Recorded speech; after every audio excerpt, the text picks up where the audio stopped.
Chapter 2. Who's Who in King's Abbot.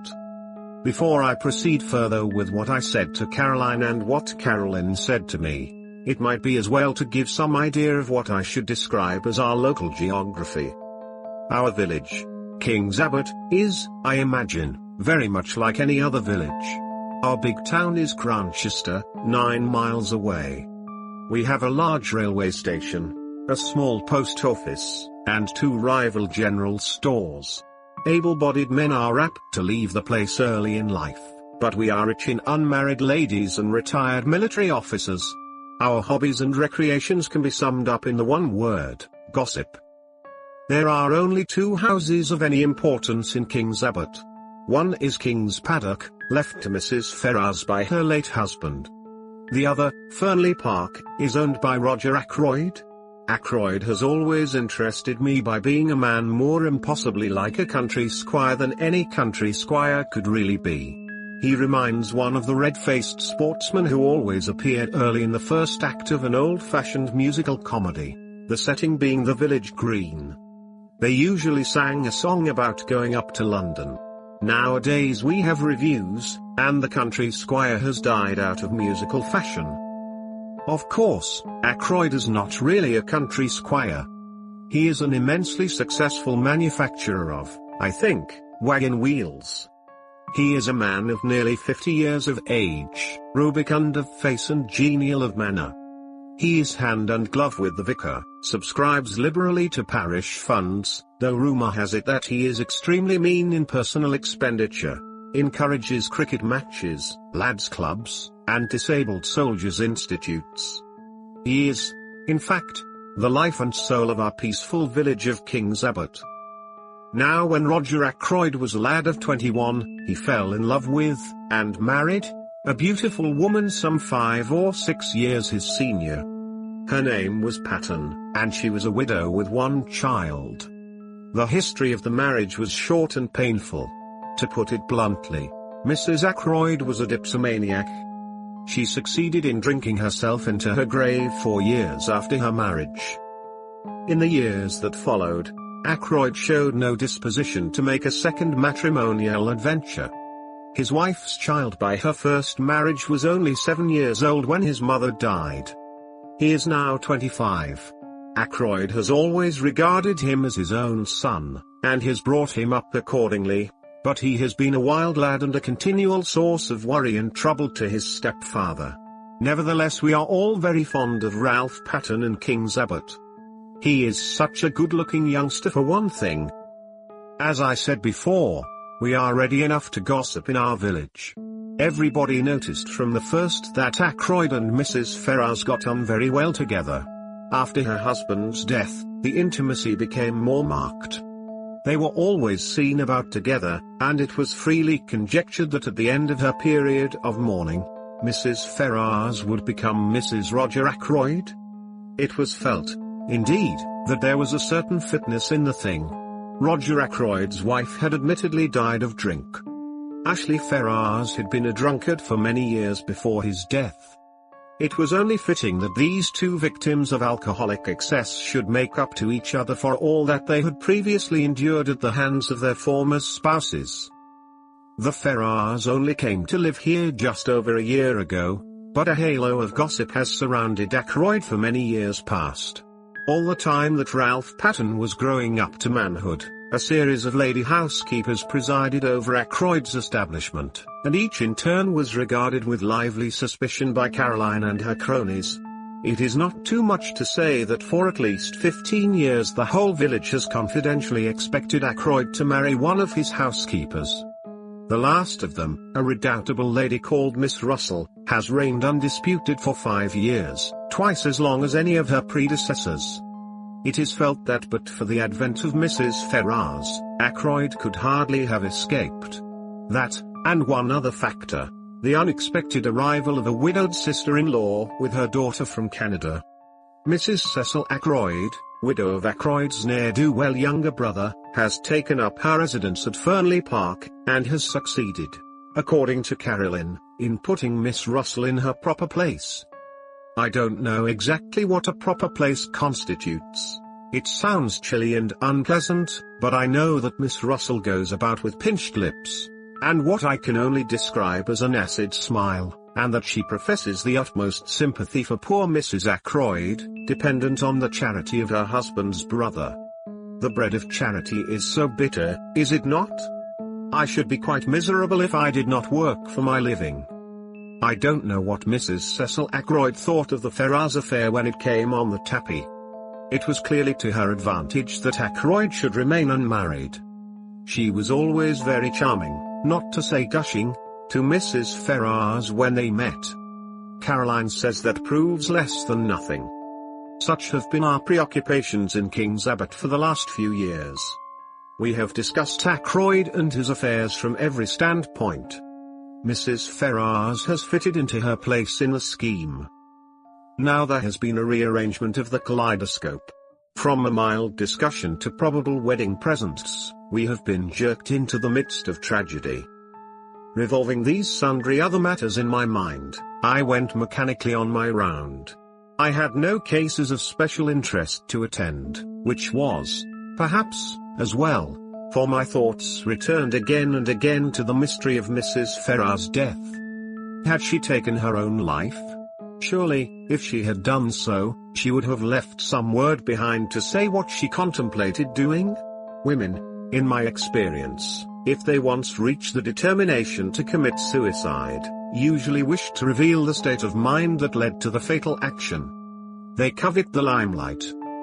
When had I last seen her? Not for over a week. Her manner then had been normal enough considering everything.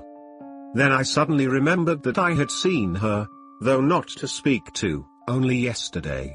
She had been walking with Ralph Patten, and I had been surprised because I had had no idea that he was likely to be in King's Abbot.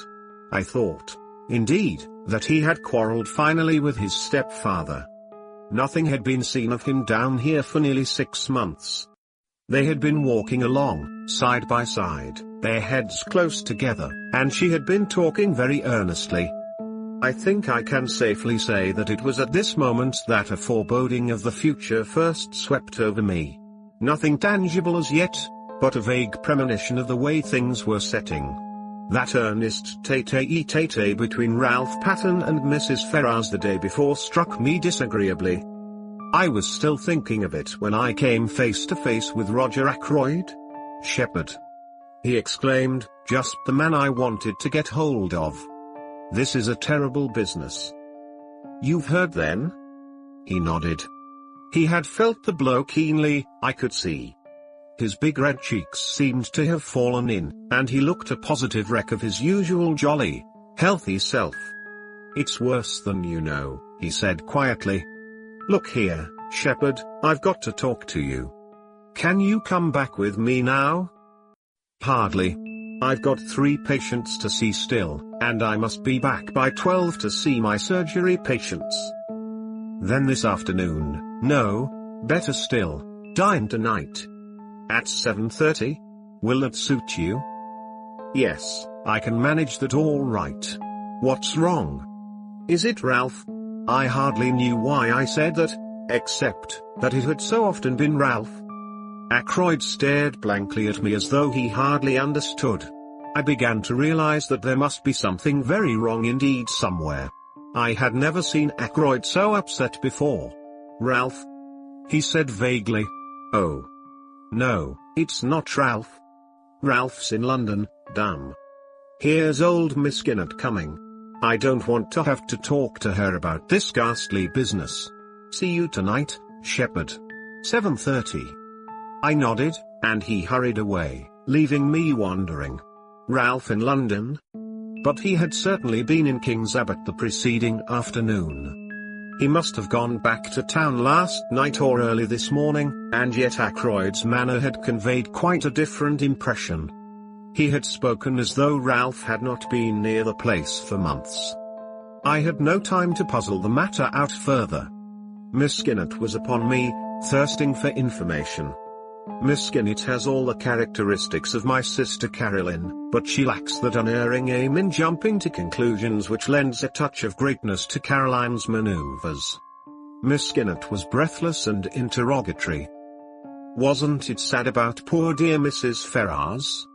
A lot of people were saying she had been a confirmed drug taker for years. So wicked the way people went about saying things. And yet, the worst of it was, there was usually a grain of truth somewhere in these wild statements. No smoke without fire. They were saying too that Mr. Ackroyd had found out about it, and had broken off the engagement, because there was an engagement. She, Miss Skinner, had proof positive of that. Of course I must know all about it, doctors always did, but they never tell. And all this with a sharp beady eye on me to see how I reacted to these suggestions. Fortunately, long association with Caroline has led me to preserve an impassive countenance, and to be ready with small non-committal remarks. On this occasion I congratulated Miss Skinner on not joining in ill-natured gossip. Rather a neat counter-attack, I thought. It left her in difficulties, and before she could pull herself together, I had passed on.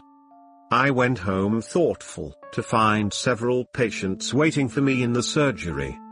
I had dismissed the last of them, as I thought, and was just contemplating a few minutes in the garden before lunch when I perceived one more patient waiting for me.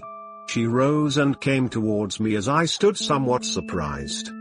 I don't know why I should have been, except that there is a suggestion of cast iron about Miss Russell, a something that is above the ills of the flesh. Ackroyd's housekeeper is a tall woman, handsome but forbidding in appearance. She has a stern eye, and lips that shut tightly, and I feel that if I were an under-housemaid or a kitchen maid I should run for my life whenever I heard her coming. "Good morning, Dr. Shepherd," said Miss Russell. "I should be much obliged if you would take a look at my knee." I took a look, but truth to tell, I was very little wiser when I had done so. Miss Russell's account of vague pains was so unconvincing that with a woman of less integrity of character I should have suspected a trumped-up tale. It did cross my mind for one moment that Miss Russell might have deliberately invented this affection of the knee in order to pump me on the subject of Mrs. Ferrars's death, but I soon saw that there, at last, I had misjudged her. She made a brief reference to the tragedy, nothing more. Yet she certainly seemed disposed to linger and chat. "Well, thank you very much for this bottle of liniment, doctor," she said at last. "Not that I believe it will do the least good."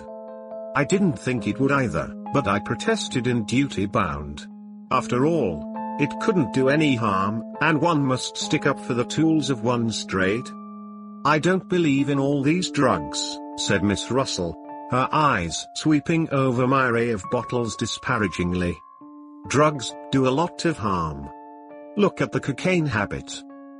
Well, as far as that goes, it's very prevalent in high society. I'm sure Miss Russell knows far more about high society than I do." I didn't attempt to argue with her. "Just tell me this, doctor," said Miss Russell. "Suppose you are really a slave of the drug habit. Is there any cure?" One cannot answer a question like that offhand. I gave her a short lecture on the subject, and she listened with close attention. I still suspected her of seeking information about Mrs. Ferrars. "Now, Veronal, for instance," I proceeded. But, strangely enough, she didn't seem interested in Veronal. Instead she changed the subject, and asked me if it was true that there were certain poisons so rare as to baffle detection. "Ah," I said. "You've been reading detective stories." She admitted that she had. "The essence of a detective story," I said, "is to have rare poison, if possible something from South America, that nobody has ever heard of, something that one obscure tribe of savages used to poison their arrows with.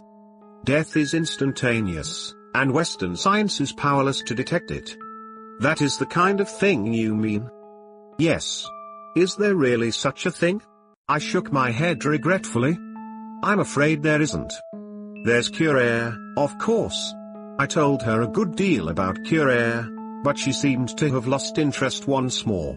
She asked me if I had any in my poison cupboard, and when I replied in the negative I fancy I fell in her estimation. She said she must be getting back, and I saw her out at the surgery door just as the luncheon gong went. I should never have suspected Miss Russell of a fondness for detective stories. It pleases me very much to think of her stepping out of the housekeeper's room to rebuke a delinquent housemaid, and then returning to a comfortable perusal of The Mystery of the Seventh Death, or something of that kind.